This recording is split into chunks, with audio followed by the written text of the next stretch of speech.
It's his first time on the show. Please welcome, for the first time, Kevin Attenborough. Having been introduced, the guest approaches the microphone and says, hello. Oh, hello, Kevin. So nice to meet you. It's very nice to be met by you. Thank you so much. Of course. For having me on this program. Yes, it's wonderful to have you. What a wonderful, rich a voice you have. I was going to say luxurious, and that didn't fit. Then illustrious, that doesn't fit either. But your voice is great. The confused compliment is received and appreciated. Of course, this is Phoebe Robinson, by the way. I don't know if you've ever met a best-selling author. A best-selling author appears. She is engaging, warm, and friendly. Ooh, nice. Now do Gino. Oh, yeah, this is Gino. Hi, I'm Gino. Nice to meet you, Kevin. I don't know how to explain him. The Gino speaks.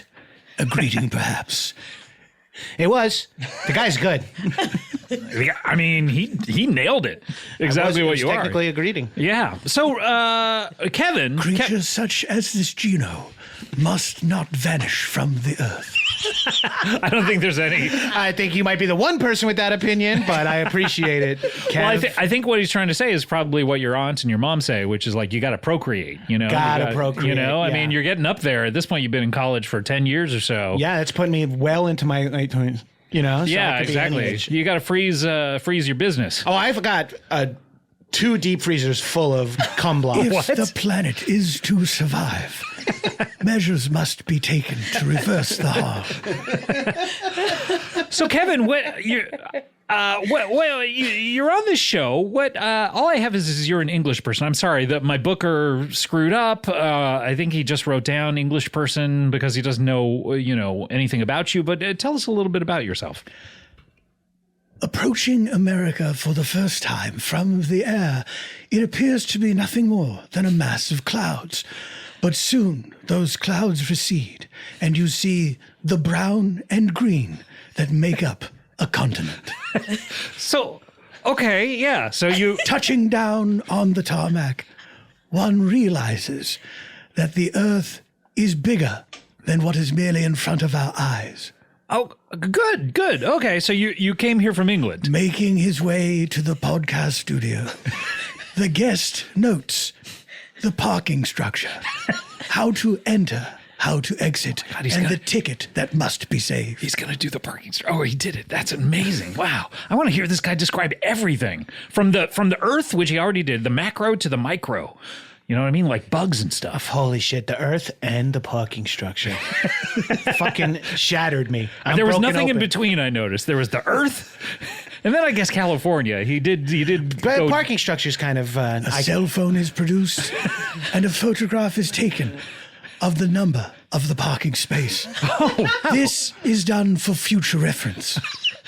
I mean, it's not that big of a parking structure, I have to say. It's one level, so I... Secure that the information has been filed away. The guest leaves the parking structure and presses the elevator button. Oh, he's going to do the elevator. Boy, this is incredible. So how did you have a nice trip up to the studio? Entering the tiny chamber, the guest waits until the doors once again make their presence known. A sudden lurch is felt as the elevator rises into what can only be described as the air. Holy shit. That's I feel like exactly I'm the on an feeling of it. elevator right now. Yes. With a shuddering stop, the doors again recede, and the guest exits. I've never heard it broken down exactly like I've that. never This is been on an incredible. elevator, and now I know exactly what it's like. You've never been on an elevator? It doesn't register my body weight. It always says empty elevator anytime I try to do it. yeah. I usually have to sneak in underneath like one of those serving, platinum serving things. A cloche. A cloche. Thank you. Kevin. That's the one thing he didn't narrate. He just Jesus. corrected you. Fuck, man. I don't have to narrate everything. It is just something that my family does. I wanted to say, your voice and your speaking style sounds a lot like a certain person by the name of Richard Attenborough. Is that, or David Attenborough? David Attenborough. who Oh, is, okay. of course, the brother of The brother of Richard Richard. Yeah, what is Richard Attenborough's deal? What did he do? Welcome to Jurassic Park. That's right. If nothing else, he made his mark with that. And doesn't he he's the guy Could you imagine Richard Attenborough working at Walmart? Welcome to Walmart. Because he's the guy outside the Jurassic Park ride that you see on the videos, right? Yes, Dino DNA. So you're the nephew of that guy. I am his great-great-grandson. Oh, you are? I am but 14 years old. You're 14 years old. Very excited to be leaving school and traveling to America unaccompanied for the very first time. Really sorry about trying to get into the bathroom while you were in there before. Why are The you pounding on the door frightens the occupant of the restroom. He cowers and waits for the knocking to go away. I gotta ask, Kevin, why were you in charge of the parking ticket? Weren't you driven here by someone? No, in America, I drive myself. No, I mean, I maybe in England that's okay. I don't know. They do everything on the opposite side. So maybe like you can drive when you're a baby, and then when you're 16 you can't anymore. Is that how they do it in I England? feel like or? it has to do with your foreskin. Yeah. Okay. I don't know. But you're not supposed to be Within driving the it. Department of Motor Vehicles, there is an exemption for one such as me. 14-year-olds from England are permitted to drive Really? if they drive on the opposite side of the street. Wait. So you're a 14-year-old and driving on the opposite side of the street? This sounds like a traffic hazard. It isn't so far. Okay. Well, what time did you arrive here? 4:30 a.m. Yes. Okay, well, yeah, that explains it. I mean, you're gonna have a tough time getting out of here. So, do you want to be a famous narrator, much like your great grandfather? If the clan is to continue, someone must teach the young ones the work of the family. Okay, now we're talking the clan, your family, With a C. right? Okay, good. I just want to make that clear. With the C, Certain words have been ruined they really by have. certain groups of people. I know. Like what? Like which one? Well, he's British, so he can't even get cigarettes anymore. Oh. Yes, we only call it the one thing. So you want to be you want to do what your family did? That's incredible. No. I wish to carve out my own life for myself. Really? At the risk of being shunned by the others. I will go my own way. So they would shun you because you don't want to narrate things? Or welcome to family- people to Jurassic Park, I guess. The family circles tightly.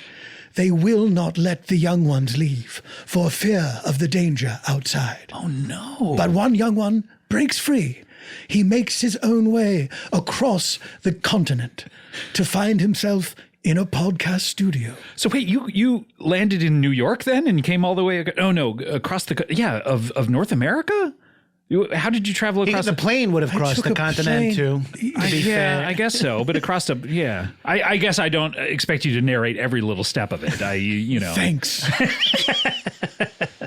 So you want to do your own thing, though. That's the I important want part. to do my What do you own want to thing. do, little Kevin? To become the next Tony Hawk. Skateboarder Tony Hawk?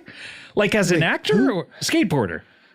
Tony Hawk. There's a skateboarder named Tony Hawk? Yeah, that's the guy I'm thinking of. He's a famous skateboarder. He perfected all these weird tricks. Phoebe, you must know Tony Hawk, right? I mean, yeah. Everyone knows him. Tony Hawk pro skater too. Yeah. I mean, you're of the generation that idolized Tony Hawk, Yes, right? he was my favorite. Yeah, of course. He's what made me get into comedy. Of course. Yeah. Yeah. Discovering there are two Tony Hawks is surprising. I don't know But that there resiliently, the young one forges ahead. I don't know that there are two Tony Hawks, I have to say, Kevin. What because- is your Tony Hawk Yeah, what does that he you do? want to emulate do? He is a super marionation puppet who rode on a rocket ship in a poorly received BBC pilot. I guess I didn't see this, but what was the pilot called? It was called Tony Hawk Flies Under the Moon. Okay, so that's the only thing you've half an hour. That's the only thing you know Tony Hawk. 21 minutes. 21 minutes. The title of the show itself is sort of an undersell. He flies underneath the moon. It's Yeah, just why flying. not over it or around it at the He very doesn't least? even look up. He didn't even look at it as he passed it? He goes under the moon and just sits there. I would at least tilt my neck up. Then he dictates a letter to his wife saying, "This is dull. Why did I do this? It wasn't worth our marriage." When he returns, broke up because of this? when he returns to Earth, he finds his wife has died. What? in the arms of another man. Oh, okay. So he knew they broke up. They and are that's why he buried in wrote a it. huge coffin. What? Together? Yes. You can do that? No, it was a TV program. Oh, okay. Wow. So, God, I haven't heard about this Church show, groups, but fearing moral decay, picketed the BBC for years and years. years and years because of this one 21-minute program. And you saw it, and you said, I want to do what part of it exactly? I want to fly under the moon.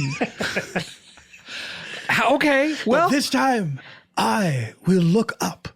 yes, at that great big ball of cheese A up there. spacecraft equipped with a window in the ceiling. Like a sunroof. Moonroof, probably. Yeah, I guess it would be a moonroof, yeah. Because you don't want A, because you don't want it to open, and B, you're going to look at the moon. Yeah, that's true. Yeah, that's a good point. Well, I mean, people are, flying up into space all the time these days. People are people. So why should it be Big Depeche Mode fan. that who? Oh, wait, you're just talking? You never saw the BBC pilot starring Depeche Mode? A la Mode, where they work in an ice cream shop. It eventually evolved into the TV show The Young Ones. Yep, that's right. The entire band was fired, replaced by actors. Incredible. So people are flying up into The space these incredible days. edible egg. Yes, thank you. It's almost like you're a member of the Church of Commercials. But people are flying up there like William Shatner. He's going to go up there and he's like almost dang 90 years old or something like that. He's going to fly up there. Jeff Bezos is going to buzz around up there. I mean, much like Buzz Aldrin. He was the original Buzz up there. I didn't realize how many boring old people were flying into space. Yeah. It's starting to lose its appeal. It really is. We need young blood up there, Pass. You're not going to do it anymore? You've talked me out of it. This is your main life stream. I mean, you're 14. I understand, like, these things change, but... Yeah, when I was 14, I wanted to be a Navy SEAL, so Oh, things really? changed, yeah. But then Obama... Then, Obama got elected. I was like, I refuse to fight on his I guess I behalf. meant Osama got killed. I conflated the two, which is easy to do. I do that all the I time. never realized that those two names sound so similar. Well, then I've got a bunch of flags on trucks on Long Island to show you. Okay. So you don't want to do it anymore. Well, okay, great. Maybe you should just narrate things because you're great at it. Narration. Why does it exist when the medium of television is show, not say? I know, yeah, that it is interesting. Anytime narration pops up in something like, I watched this Hugh Jackman movie the other day. I didn't say huge. Chappie. No, not Chappie. Is Hugh Jackman in that? I haven't seen that. Ooh, put that on the list. But I saw whatever just came out. It was like Reverie or Reminiscence or something. Reminiscence. Is it Yes. Reminiscent? Oh, okay, yeah. So I watched that, and the minute it starts, it's like, so I work at this place, and it's like he's just explaining everything. The Many Saints in Newark starts with a dead character from the Sopranos series, Christopher Moltisanti, doing the setup of the voiceover, and even saying, "And I'm going to hell soon." Oh no! So he's aware that he's dead. Buried in a Catholic cemetery, the character describes his own murder at the hands of Tony Soprano. Oh no! Does he talk about working on Shark Tale? Because he was great. I did a VO session with him. He was amazing.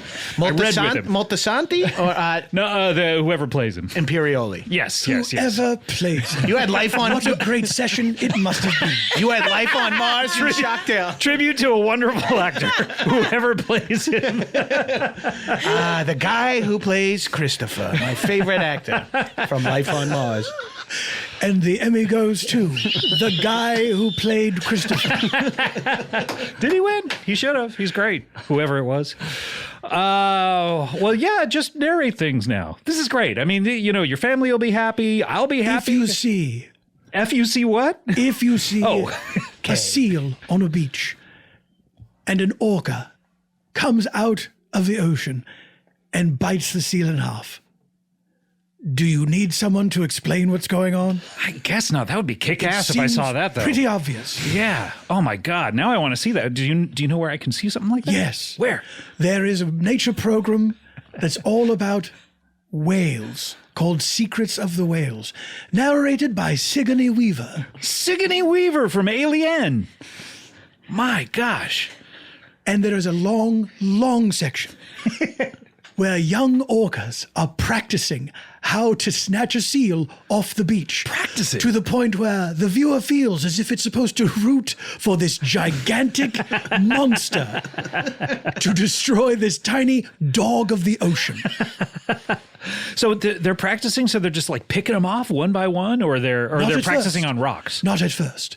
You watch them getting good at it, and then eventually they get the seal. Oh my God. That was the thing that undid it. I didn't want to be a Navy SEAL after I saw that. That orca thing? Because once that could happen, if that could happen to a baby seal, it could happen to a Navy exactly, SEAL. Of course. The baby seal, admiring its grandparents, grows up and enlists in the service and becomes a Navy SEAL. Yep. Do you think a seal knows its grandparents, or is it just like other animals? You know what I mean? What? No, I understand. I understand the first. He looks at his grandparents and says other animals. You know what I mean? Seal Like, looks at his extended family and says, other animals. but do they have relationship? Like, obviously, there's no language. I don't think there's like a seal grandma putting $5 in a card and giving it to the seal. That's my birthday. question. Is like there's no language between them. So the concept of a grandparent, like, would Seal, you? suffocated by his mother's desires, has no choice but to stay at home and take care of the family. You'd know your mom because When of all he the. wanted to go out and star as Sally Bowles in a revival of Cabaret for seals. Are we talking about Seal the singer right now? He wanted to star in Cabaret. Seal, who loves Halloween, now estranged from his former wife, Heidi Klum, Yes. puts on an elaborate costume all by himself at home, turns off the porch lights, and watches the remake of Candyman. This I want to see. This is a documentary I want to see. You piqued my interest here. I'm just telling a story that hasn't happened. I'm not narrating anything. It should happen. God. Hopefully, it doesn't snow because did you know that when it snows, his eyes become large? Well, we don't have to get into it. Of course we know. We all know what happens to Poor guy. Phoebe, you a Seal fan? I do like Poor Seal. guy. Yeah. He's great, right? Amazing. To think about him on Halloween, he used to go to all those parties with Heidi Klum. You just got to sit around the house. God, you're breaking my heart here. You think Seal's not getting invited to Halloween parties since he got divorced from Klum? Well, I mean, she seemed like the one who wanted to do all the big, like, haha, I'm a supermodel, but I don't dress, sexy. I put bolts in my neck. Isn't that cute? So that seemed like her thing. And now, like, if he goes, he could kick it up like 8 notches and be like, no, I was the mastermind behind all this. And his thing is comedy movies. Yeah, that's true. Right? Yeah. Pop star. Never stops topping. That's the one I know. And something else. That one's good. Oh, The Masked Singer too. He was in that. Ooh. Maybe the most recognizable voice to ever be in The Masked Singer. Like the minute he opened his voice, everyone was like, "Oh, this is Seal." What did he play? A seal? Yeah, he was dressed like a seal. That was the other part of it. Everyone's like, "Is it Croft? Is it Croft?" And it was like, "No, it's Seal." That's a modern reference, right? I got it. Thank you. Gino is timeless. Well, Kevin, The references crusted in age and time. Lost on the listeners of the podcast. well, yeah, probably. Kevin, I feel bad for you. 1,000 people flock to Wikipedia to see if they can understand their favorite program. That's usually to change someone's page because of something we talked about, but Seal, his page altered, now no longer loves Halloween.